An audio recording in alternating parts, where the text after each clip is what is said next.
उद्धव ठाकरे यांना ऑफर दिल्याचं पाहायला मिळतं या सगळ्या घटनेची एक लक्षात घ्या की याचाच अर्थ असा आहे की ते 272चा फिगर गाठत नाही.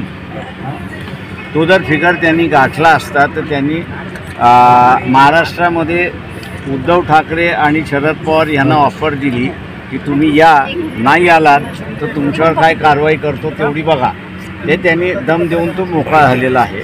पण त्याच्यातला पॉलिटिकल सेन्स आपण हा घेतला पाहिजे, तो म्हणजे ते 272पर्यंत पोचत नाही.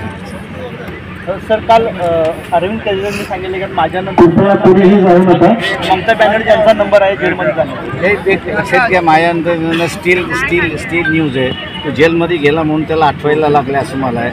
माझ्या अंदाजानं 2 महिन्यापूर्वी अनेक नेत्यांनी असं व्यक्त केलं होतं की BJP परत आली.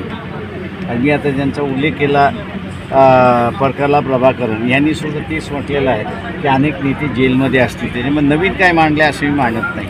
फक्त जेलमधनं थोडीशी बुद्धी झाली एवढंच फक्त म्हणतो. सर, महाराष्ट्रामध्ये 3 टप्प्यामधले आता उद्या 13 तारखेला एक मताचा टप्पा संपतो. एकंदरीत मताची आकडेवारी जी आहे कुठेतरी कमी होताना दिसते आणि मोदी शहांच्या सभा ज्या आहेत त्यांचा झपाटा सुरू झालेला आहे. काय एकेकडे याकडे कसं बघायचं? मी असं एक बघतो की त्यांचा झपाटा चालू झाला असला तरी 10 मिनिटांनंतर लोक उठून चाललेत, हाही त्याच्यातला झपाटा आहे. दुसरा जो टक्का कमी झालेला आहे त्या मागच्या 14 आणि 19मध्ये नवीन पिढी त्यांना असणारं हे फार काहीतरी करतील असं वाटत होतं.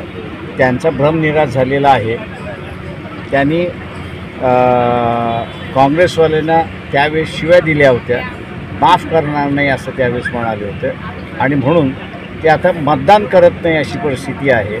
हा सगळा लॉस भारतीय जनता पक्षाचा असून त्या ठिकाणी अर्थव्यवस्था जी आहे ती कम्पेअर करताना लोकांना सांगितलं की पंतप्रधानाचं धोरण आणि एखाद्या व्यसनाधीन असणाऱ्या माणसाचं धोरण हे सारखं आहे.